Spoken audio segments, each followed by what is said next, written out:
Solidarity forever, for the union makes us strong. Leo ni siku ya 16 tangu tuanze mgomo, na hatujaweza kukua na mkutano wa jumla pale katika Council of Governors, ila tumeweza kuitwa hapa Kilifi. Tumejadili mambo mengi, lakini tumesema kuna mambo ambayo hatuwezi tukarejea kazini kama hajaweza kutekelezwa.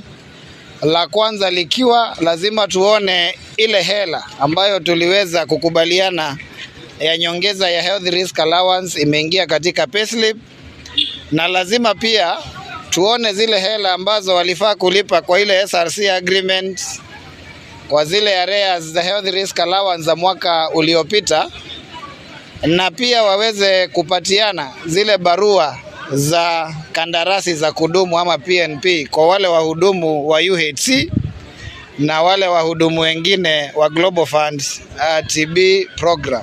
Na sisi tunapendekeza ya kwamba haswa hatusemi turejeshe health kwa national government.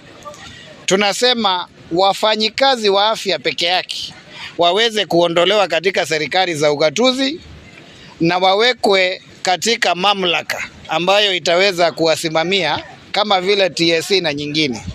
Na haya ni mambo yanaweza yakafanyika bila hata kurudi labda kwa watu kwa referendum. Tumetoka mkutano hivi asubuhi na